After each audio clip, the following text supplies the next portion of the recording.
Assalamualaikum warahmatullahi wabarakatuh. I am your chemistry lecturer and chemistry expert Hamza Khan. I hope that all of you are quite well. Today our topic is isomerism. Iso means same, एक जैसे and merism mean process या अमल.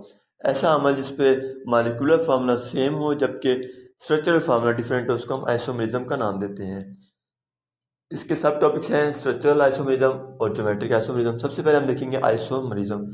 जैसे मैंने आपको बताया iso का मतलब एक जैसे, मेरिज्म का मतलब प्रोसेस, ऐसा अमल, ऐसा प्रोसेस जिसपे मालिकुलर फार्मूला सेम और स्ट्रक्चरल फार्मूला डिफरेंट हो उसको हम आइसोमेरिज्म का नाम देते हैं।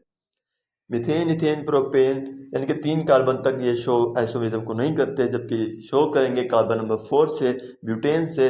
ब्यूटेन का मॉलिक्यूलर फार्मूला C4H10 है, जबकि इसके स्ट्रक्चरल फार्मूला 2 है, एन ब्यूटेन यानी कि स्ट्रेट चेन में और आइसोब्यूटेन यानी कि ब्रांच चेन में। नेक्स्ट मूव करें तो आ जाता है हमारे पास स्ट्रक्चरल आइसोमेरिज्म। ऐसा आइसोमेरिज्म जिसपे अरेंजमेंट ऑफ एटम डिफरेंट होती है ना, मॉलिक्यूल किसी भी मॉलिक्यूल में एटम्स की अरेंजमेंट मुख्तलिफ हो जाएगी। सबसे पहले हमारे पास है चेन आइसोमेरिज्म। ऐसा आइसोमेरिज्म जिस पे कार्बन की जो नेचर है वो चेंज हो जाए, जैसे कि कोई ब्रांच चेन में आ जाए, कोई स्ट्रेट चेन में आ जाए, कोई सेकेंडरी हो, कोई टर्शरी हो। जैसे कि एन ब्यूटेन एग्जाम्पल में दिया हुआ है स्ट्रेट होता है, आइसोब्यूटेन यानी कि ब्रांच चेन में। पोजीशन आइसोमेरिज्म, ऐसा आइसोमेरिज्म जिसपे फंक्शनल ग्रुप की पोजीशन चेंज हो, यानी कि कभी कार्बन 1 पे हो, कभी कार्बन 5 पे हो। तो एग्जाम्पल में इसकी अल्कीन शो करते हैं, alkyne, alcohol, alkyl halide, amines, nitro alkane, थियो अल्कोहल्स और सियानो अल्केन भी ये पोजीशन आइसोमेरिज्म शो करते हैं। इसकी एग्जाम्पल आगे दी गई है 1 क्लोरोप्रोपेन और 2 क्लोरोप्रोपेन। 1 क्लोरोप्रोपेन पे आप देखें तो जो क्लोरीन है फंक्शनल ग्रुप वो कार्बन नंबर 1 पे अटैच है, जबकि 2 क्लोरोप्रोपेन पे जो फंक्शनल ग्रुप क्लोरीन है वो कार्बन नंबर 2 पे प्रेजेंट है। नेक्स्ट अगर हम मूव करें तो आ जाता है हमारा फंक्शनल ग्रुप आइसोमेरिज्म। ऐसा आइसोमेरिज्म जिसपे टोटली अब फंक्शनल ग्रुप भी चेंज हो गया, उसको हम फंक्शनल ग्रुप आइसोमेरिज्म का नाम देते हैं। इसकी एग्जाम्पल है अल्कोहल और ईथर, उसके दूसरे नंबर पे एल्डिहाइड और कीटोन, और तीसरे नंबर पे कार्बोक्सिलिक एसिड्स और ईस्टर्स। इनमें क्या होगा कि कार्बन भी सेम होंगे, सिर्फ क्या फ़र्क आएगा फंक्शनल ग्रुप का। इसकी एग्जाम्पल आप देख सकते हैं प्रोपनॉल यानी कि एल्डिहाइड है ये, और प्रोपानॉन यानी कि कीटोन है। तो दोनों में कार्बन सेम है, हाइड्रोजन सेम है, ऑक्सीजन सेम है, सिर्फ फर्क किसका है, फंक्शनल ग्रुप का फर्क है।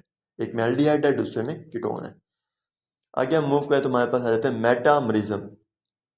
ऐसा आइसोमेरिज्म जिसपे कार्बन की जो तादाद है वो फंक्शनल ग्रुप के दोनों साइड पे डिफरेंट हो, यानी कि एक साइड पे एक है कार्बन, दूसरी साइड पे 2 कार्बन हो, तो इसको मेटामरिज्म का नाम देते हैं।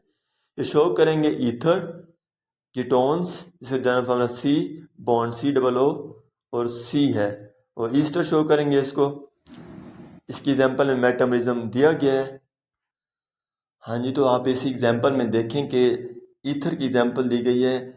ऑक्सीजन के अराउंड जो कार्बन की तादाद है वो पहले में तो दो बराबर है, लेकिन जो दूसरी एग्जांपल है उसमें एक साइड पे 3 है और दूसरी साइड पे 1 है, तो ये मेटामरिज्म की एग्जांपल है। टाटोमरिज्म हमारे पास है कि शिफ्टिंग ऑफ प्रोटॉन, यानी कि एक एटम से प्रोटॉन निकले दूसरे एटम में चला जाए, और ये शर्त इसकी यह है कि सिर्फ एक मालिक्यूल के अंदर भी हो, ये कि एक एटम से निकले और दूसरे एटम में चला जाए। इसकी ज़्यादातर एग्जांपल देते हैं ज़्विटर आयन की। अमाइनो एसिड है, अमाइनो एसिड में से NH2 है और COH है। COH से एक हाइड्रोजन निकलेगा और NH2 के पास चला जाएगा, NH3 प्लस बना देगा। इसको हम ज़्विटर आयन का नाम देते हैं। पॉजिटिव भी साथ है और नेगेटिव भी साथ है एक ही कंपाउंड के अंदर। नेक्स्ट हमारे पास है जियोमेट्रिक आइसोमेरिज्म। ऐसा आइसोमेरिज्म जिसपे पोजीशन भी चेंज हो जाए आइडेंटिकल ग्रुप्स की, आइडेंटिकल ग्रुप एक जैसे, यानी कि कार्बन कार्बन हो एक साइड पे तो उसकी पोजीशन चेंज हो जाए, उसको हम कहते हैं जियोमेट्रिक आइसोमेरिज्म। इसी कंडीशन है कि कार्बन कार्बन के दरमियान डबल बॉन्ड हो, और जो कार्बन लगाए हैं हमारे पास उन पे अटैच जो फंक्शनल ग्रुप हो वो भी क्या हो, डिफरेंट हो। टाइप्स हैं इसकी सिस आइसोमर और ट्रांस आइसोमर। सिस आइसोमर ऐसा आइसोमर जिसमें आइडेंटिकल ग्रुप जो कार्बन है या कोई भी आइडेंटिकल ग्रुप है वो कार्बन डबल बॉन्ड के सेम साइड पे प्रेजेंट हो, उसको हम सिस का नाम देते हैं। और ऐसा आइसोमरिज्म जिस पे आइडेंटिकल ग्रुप ऑपोजिट साइड पे प्रेजेंट हो, ठीक है, उसको हम ट्रांस का नाम देते हैं, ट्रांस आइसोमर का। इसमें एग्जांपल में आप देख सकते हैं जो सिस 1 ब्रोमो 2 क्लोरोप्रोपीन है, इस पे जो ब्रोमीन और क्लोरीन है वो सेम साइड पे जब है तो हम उसको सिस का नाम दे रहे हैं, जब ये ऑपोजिट साइड पे चले गए तो हम इसको ट्रांस का नाम देंगे। Thank you so much. अगर आपको यहाँ तक टॉपिक क्लियर हो गया है तो आप अगर कोई सवाल है आपका तो आप इस नंबर पर कॉन्टैक्ट भी कर सकते हैं।